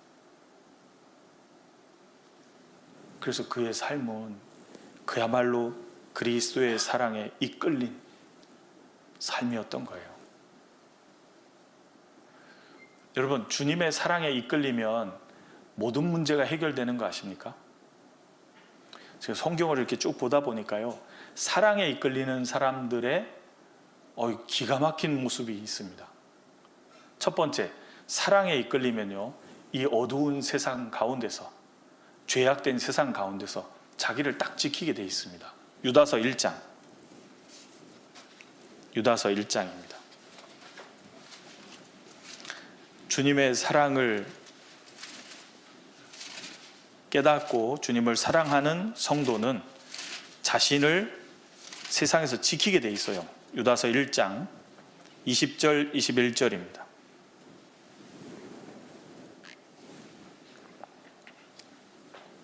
같이 읽어보겠습니다. 사랑하는 자들아, 너희는 너희의 지극히 거룩한 믿음 위에 자기를 건축하며 성령으로 기도하며 하나님의 사랑 안에서 자기를 지키며 영생에 이르도록 우리 주 예수 그리스도의 긍휼을 기다리라. 자, 여기 보면 유다라는 분이요, 이 교회에게 쓴 편지인데, 사랑하는 자들아, 사랑을 갖고 있잖아요. 그렇죠? 왜냐하면 주님의 은혜와 사랑을 받은 사람이거든요. 그러니까 그 사랑으로 형제자매들을 사랑하고 있잖아요. 사랑하는 자들아, 너희는, 구원받은 성도들입니다, 너희의 지극히 거룩한 믿음 위에, 주님이 우리 구원받을 때 거룩한 믿음도 주셨잖아요. 그 믿음 위에 자기를 건축하게 되는 거예요. 예수 그리스도라는 믿음의 반석 위에 자신을 건축하는 것이 신앙생활이잖아요. 건축하며 성령으로 기도하며, 성령으로 기도한다는 말이 쉽게 이해할 수 있게 표현을 하자면, 요한복음 6장 63절에 내가 너희에게 말한 것이 곧 영이요 생명이라 그랬잖아요. 말씀이 영이고 생명이거든요. 영, 성령으로 기도하며라는 말은 하나님의 말씀을 따라서 기도하라 그 말입니다. 성령으로 기도하며 하나님의 사랑 안에서 자기를 지키며, 그렇죠, 사랑하는 사람이 자기를 지키게 돼 있어요. 사랑하는 사람이. 우리나라의 그 아주 교훈적인 이야기가 있잖아요. 춘향전. 이몽룡이 이제 한양에 과거 보러 갔고, 춘향이는 이제 신랑이 오는 날을 기다리고 있는데, 어느 날 그 고을에 변사또라고 성격이 변 같은 사또가 들어와가지고 수청을 들라. 어머니가 이제 직업이 그렇다 보니까 딸에게도 이제 강요를 한 겁니다. 나는 신랑이 있는 사람입니다. 그럴 수 없습니다. 정절을 지키니까 괴롭혔죠. 그렇죠? 근데 춘향이가요, 안 오는 거 보니까 뭐 긁는 것 같은데, 정절을 안 지키고요, 오케이 그러고 수청을 들면 이제 그 이야기는 굉장히 이상해지잖아요. 자기의 정절을 딱 지키고 신랑이 거렁뱅이가 된 모습으로 옥에 찾아왔을 때도요, 그 낭구님 식사했는지를 걱정하잖아요. 사랑하니까 자기를 딱 지키잖아요. 정절을 지키잖아요. 사랑하는 사람이 정절 지키는 건 쉬운 겁니다. 어려운 게 아니에요. 네덜란드의 어떤 할머니가 70 중반의 할머니가 70 초반의 할아버지랑 이제 사랑해서 결혼을 하게 됐답니다. 근데 할아버지가 이제 그 청혼을 하면서 한 가지 할머니에게 부탁을 했대요. 내가 다른 건 다 좋은데 난 담배는 딱 싫다고. 담배 좀 끊어주면 안 되냐고. 근데 이 할머니가 담배를 끊은 거예요. 자기 생애 속에 담배와 함께 살아온 인생인데 금연을 해보려고 그렇게 노력해도 안 됐던 거거든요. 근데 70대 중반에 사랑하는 남편이 담배 좀 끊어주면 좋겠다 그러는 얘기를 듣고요, 끊을게요. 끊은 거예요. 그리고 신문에 기사를, 그 할머니의 기사가 실리게 됩니다. 그 할머니가 뭐라 그랬냐면요, 나는 평생 양심의 힘보다 사랑의 힘이 강하다라는 걸 이번에 확실히 알았다는 겁니다. 자기 스스로 막 끊어보려고 아무리 해도 안 됐거든요. 근데 사랑에 딱 이끌리니까 쉽게 되더라, 그 말입니다. 하나님 주님의 사랑으로 자기를 지킬 수 있는 거예요. 사랑하지 않으면 자기를 못 지킵니다. 못 지켜요. 못 지키는 이유를 가만히 보세요. 그 사랑이 식어진 겁니다. 그래서 성경에 보면요, 이런 내용 나오는 거 아십니까? 성경에 보면 그 에베소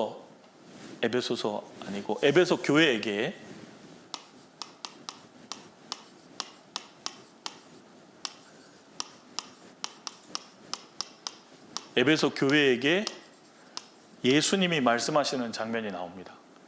요한계시록 2장과 3장에 7교회 나오는 거 아시죠? 7교회. 처음 들은 건 아니죠? 네. 7교회의 이름을 순서대로 외우시오. 얼었어요? 땡! 잘 외울 수 있어요. 이렇게 외우세요.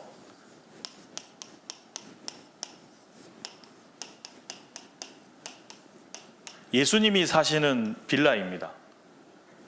에서버 두사 빌라, 에베소, 서모나, 버가모, 두아디라, 사대, 빌라델비아 교회, 라오디게아 교회. 에서버 두사 빌라. 같이 시작. 끝. 다 외운 거예요. 두 번 생각 안 해도 됩니다. 예수님이 다니시는 빌라입니다. 에베소 교회에게 많은 칭찬을 합니다. 에베소 교회가 진짜 일을 많이 했어요. 그런데 예수님이 딱 한 가지 책망을 합니다. 그게 뭐예요? 너의 처음 사랑을 버렸느니라. 왜 사랑 얘기를 했을까요? 예수님이 요한복음 21장 15절에서 17절에 보면 베드로에게 이렇게 물으십니다. 요한의 아들 시몬아, 네가 이 사람들보다 더 나를 사랑하느냐?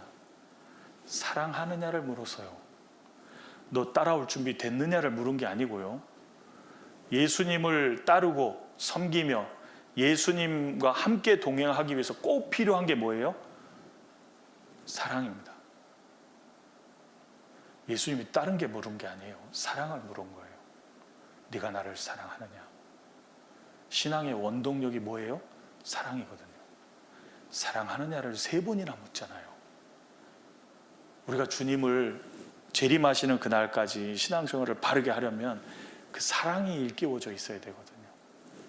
그래서 여기서도 사랑 얘기를 하시잖아요. 근데 에베소 교회 성도들은 이게 죄를 져서 처음 사랑이 없어진 게 아니고요, 바삐 살다 보니까 제일 중요한 걸 잊어버린 거예요. 바삐 살다 보니까 제일 중요한 걸 잊어버린 거예요. 예를 들어서 여러분이 결혼했다고 해봐요. 왜 웃어요? 괜히 생각만 해도 좋아요? 웃지 말아요. 해야 된다니까. 나중에 왜 웃어요? 자꾸 결혼을 했는데 신부가 신랑에게 이렇게 말한다고 해보십시오. 여러분, 내가 당신을 위해서 새벽밥을 짓겠습니다. 당신을 위해서 아이들을 잘 돌보겠습니다. 당신을 위해서 여러 가지 일들을 하겠습니다. 그러나 당신을 사랑하진 않습니다. 이 결혼 생활은 의미가 없는 겁니다. 그 희생이 무슨 의미가 있어요? 아무 의미가 없잖아요. 그렇죠? 주님과의 함께하는 신앙생활에서는요, 제일 중요한 게 사랑이라니까요. 그래서 에베소 교회에게도 처음 사랑을 버렸느니라,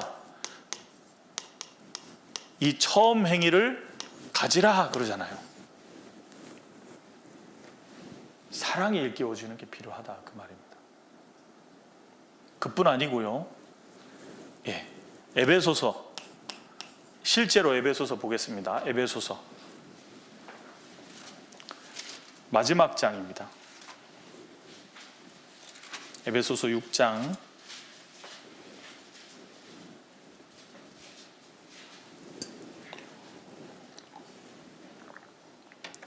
24절을 같이 읽어보겠습니다. 우리 주 예수 그리스도를 변함없이 사랑하는 모든 자에게, 그렇죠, 변함없이 주님을 사랑하는 모든 성도에게는 주님의 은혜가 계속 있게 되어 있습니다. 그러니까 그 은혜 속에서 살아갈 수 있는 거예요. 우리는 주님 오시는 그날까지 많은 은혜가 필요합니다. 왜요? 잘못하는 게 많아요. 주님의 도움이 필요한 것도 많아요. 필요해요? 안 필요해요? 필요해요. 그런데 사도 바울이 변함없이 사랑하는 모든 자에게는 주님의 은혜가 온다 그러잖아요. 주님이 반드시 도와준다 그 말입니다.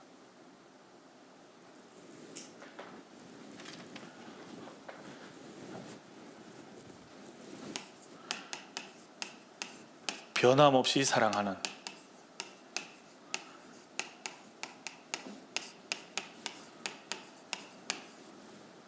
그렇죠? 고린도전서 보겠습니다. 고린도전서 16장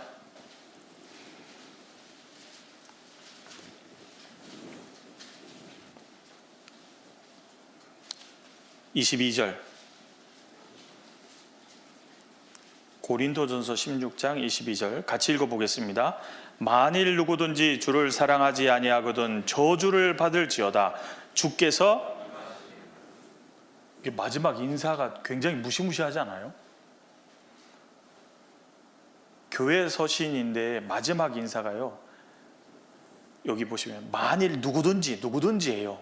주를 사랑하지 아니하거든. 그렇죠.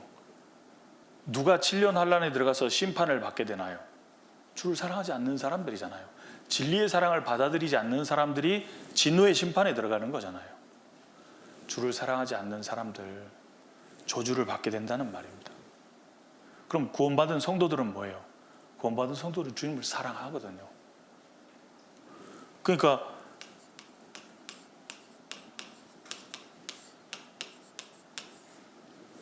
그리스도인의 신앙생활은 엔진이 항상 사랑이어야 된다 그 말입니다.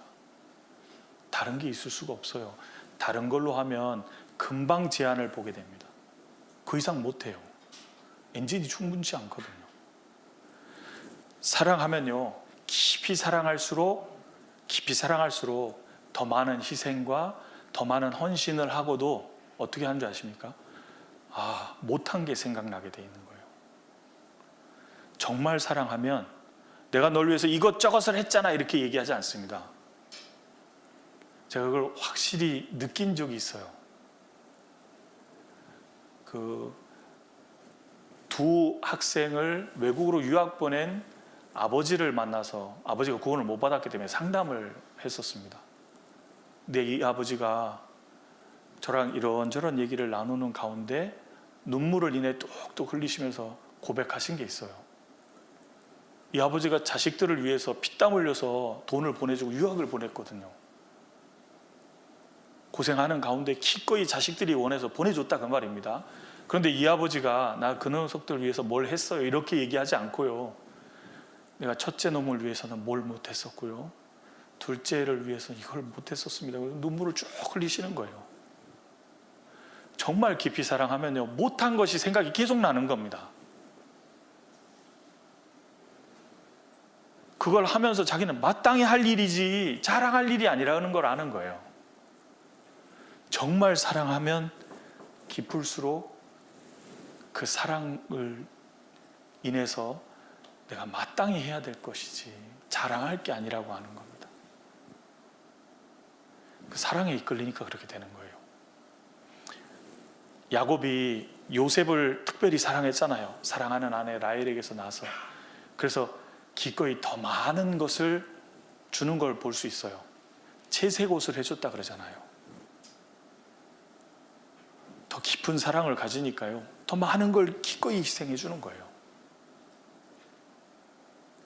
그래서 첫 번째, 사랑하면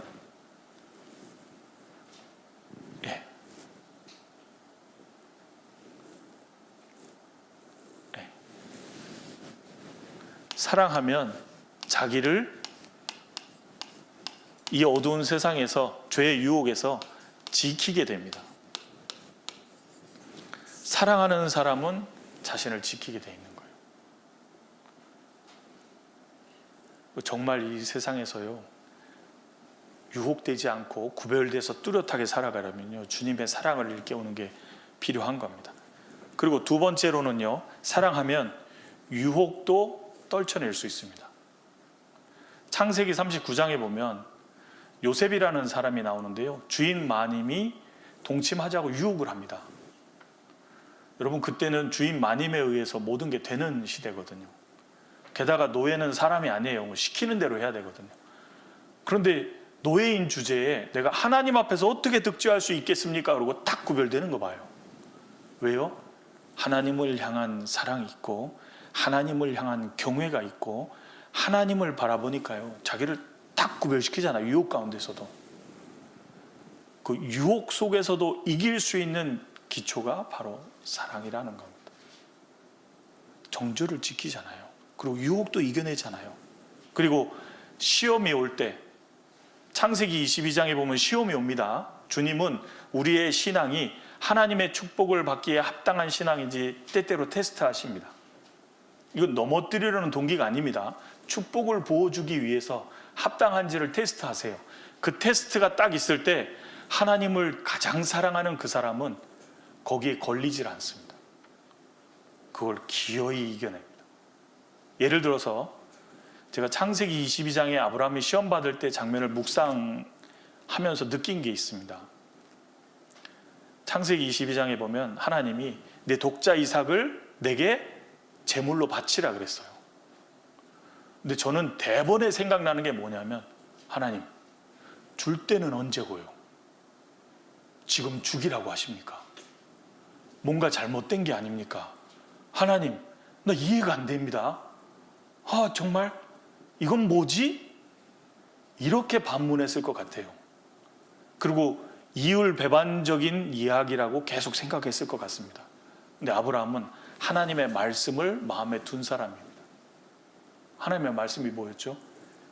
네가 네 아내에게서 낳는 그 아들이 약속의 자손이고 그를 인하여 큰 민족을 이룰 뿐 아니라 메시아가 올 거라는 약속을 했거든요. 아브라함의 마음속에는 말씀을 딱 넣어놓은 게 있어요. 그러니까 아침에 일찍 일어나서 제사 드리러 올라가는 거 봐요. 그리고 사환들을 두고 이렇게 말했습니다. 이삭하고 우리가 제사하고 우리가 돌아오겠다 그랬어요. 말뜻이 뭐죠? 제사하면 이삭은 놓고 오는 거잖아요. 그런데 하나님이 이삭을 살려서 약속을 이룰 거라고 믿고 있는 겁니다. 그러니까 우리가 돌아올 거라 그러잖아요. 그리고 올라가던 중에 이삭이 이런 말을 합니다. 아빠, 제사를 위해서 모든 게 준비됐는데 늘 하던 것처럼 재물은 없네요.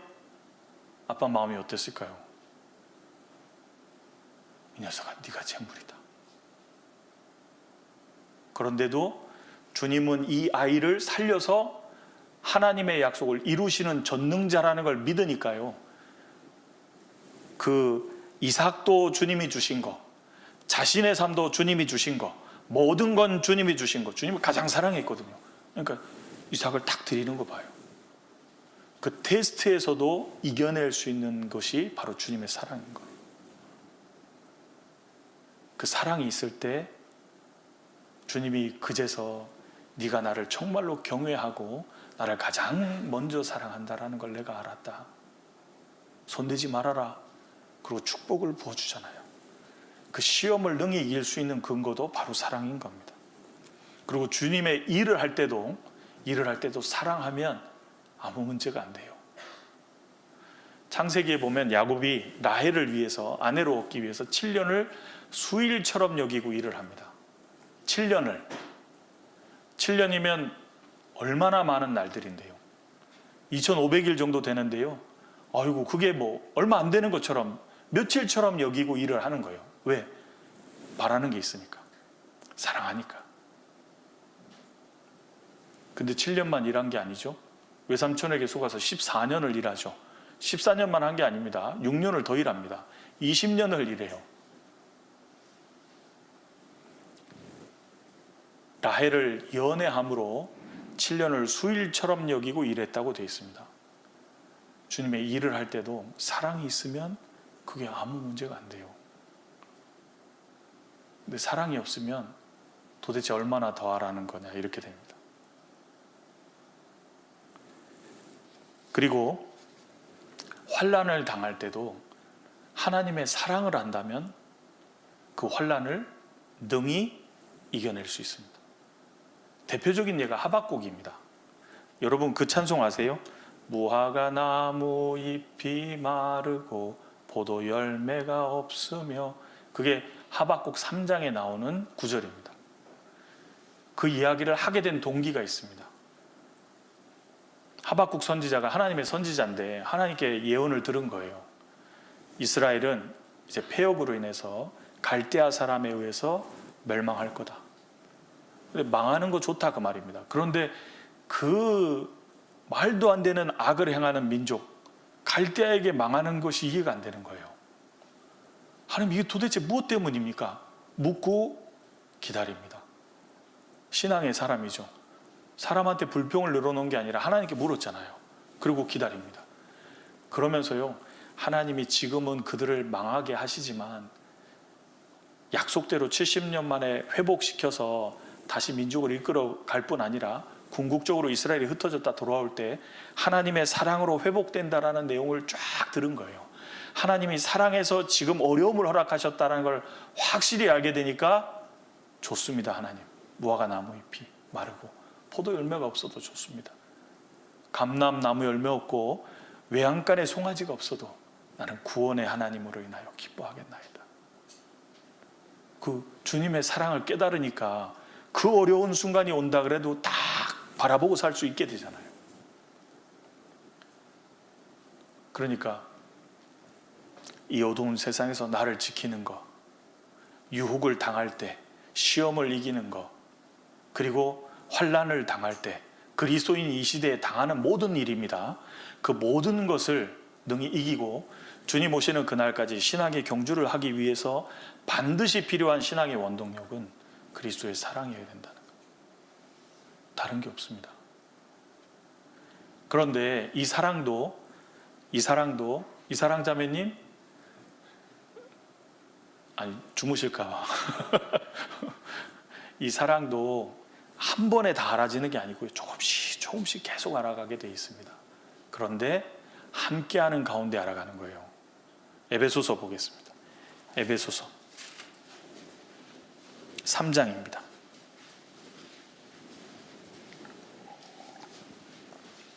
에베소서 3장 18절입니다. 18절, 19절 같이 읽겠습니다. 능히 모든 성도와 함께 지식에 넘치는 그리스도의 사랑을 알아 그 넓이와 길이와 높이와 깊이가 어떠함을 깨달아 하나님의 모든 충만하신 것으로 너희에게 충만하게 하시기를 구하노라. 잘 보세요. 능히 모든 성도와 함께 알아가는 겁니다. 왜냐하면 사랑은 혼자 할 수 있는 게 아니에요. 누군가와 함께하는 가운데 알아갈 수밖에 없는 겁니다. 그렇지 않습니까? 함께다 그 말입니다. 대학 생활에서 주님의 사랑을 더욱 알기 위해서는요, 주의 거룩한 무리와 함께, 형제자매들과 함께, 대학 선교부와 함께, 교회와 함께 해야지 알아갈 수 있는 거예요. 능히 모든 성도와 함께 지식에 넘치는, 지식을 뛰어넘는 그 말입니다. 우리가 생각해 본 것처럼 바울이 그랬죠. 라합이 그랬습니다. 우리가 그랬어요. 은혜의 지극히 풍성함, 우리의 생각을 뛰어넘는 거잖아요. 그 지식에 넘치는 그리스도의 사랑을 알아갈 수 있는 겁니다. 함께하는 가운데. 왜냐하면 누군가에게는 용납도 받고요, 누군가에게 기도도 받고요, 누군가의 숨겨진 사랑을 얻고요, 그 사랑을 계속 먹는 가운데서 시간이 지나면요, 이제 조금씩 알아가는 거거든요. 아, 주님이 내게 이런 마음과 사랑을 갖고 계시구나. 그것이 형제자매들 통해서도 보이기도 하고요, 나타나기도 하고요, 주님이 알게 하신다 그 말입니다. 말씀 속에서부터요. 그래서 그 넓이와 길이와 높이와 깊이가 어떠함을 깨달아 갈수록 어떻게 되냐면 하나님의 모든 충만하신 것으로 너에게 충만하게 해주시는 거예요. 주님의 사랑을 더욱 알아갈수록 그 사람의 신앙생활은 조금 더 풍성해지게 됩니다. 더 많은 사람을 품을 수 있게 되고요, 이해할 수 있게 되고요, 그 사랑의 넓이와 길이와 깊이와 어떠함을 더욱 알아갈수록 더 많은 사람을 품어줄 수 있고, 더 많은 사람을 이해할 수 있고, 더 많은 사람에게 주님의 사랑을 얘기할 수 있게 됩니다. 그래서 우리의 신앙생활의 원동력이 과연 무엇인가 돌아보고요, 올 한 해 대학 생활이 정말 그리스도의 사랑에 강권되어서 진행되는 생활이 되었으면 좋겠어서요, 오늘 그 신앙생활의 원동력이라는 제목으로 좀 생각해 보았습니다. 예. 우리도 오직 주의 사랑에 매여 내 영 기뻐 주를 찬양합니다. 주님의 사랑에 매여서 살다가요, 우리도 바울 사도처럼 내가 선한 싸움을 싸우고 나의 달려갈 길을 마치고 믿음을 지켰습니다 라고 말할 수 있는 각 사람이 다 되었으면 좋겠습니다. 그게 주님이 원하시는 겁니다. 그러니까 써놨잖아요. 주님이 원하시는 거 아시겠죠? 예? 그래요. 이쪽에는 예, 이쪽엔 뭐 물어. 예. 그래서 우리의 삶이 정말 주님의 사랑에 이끌리는, 우리의 신앙의 원동력, 엔진이 주님의 사랑이기를 간절히 바랍니다. 같이 기도드리시겠습니다. 저희를 참으로 사랑하셔서 우리 각 사람을 통해서 주님의 은혜의 지극히 풍성함을 나타내 주신 주님께 감사와 찬송과 영광을 돌립니다. 이번 2022 수도권 대학생 신입생 수련회, 이 기회를 통해서 우리 각자가 이 한 해 동안의 신앙생활이 어떠해야 될지, 정말 우리의 신앙의 엔진이 주님의 사랑으로 돌아가고 있는지 돌아보게 해주시고, 바른 주님의 뜻대로 그 엔진을 갖게 해주셔서 우리의 삶이 주님의 사랑에 이끌려 살아가는 삶이 될 수 있도록 인도해 주시옵소서. 남은 시간 교제 속에서도 함께 해주시고, 모쪼록 이 수련회가 한 해를 살아가는데 참으로 유익이 되고 도움이 되는 수련회가 될 수 있도록 계속해서 인도해 주시옵소서. 우리를 사랑해 주시는 예수님의 이름으로 기도드립니다.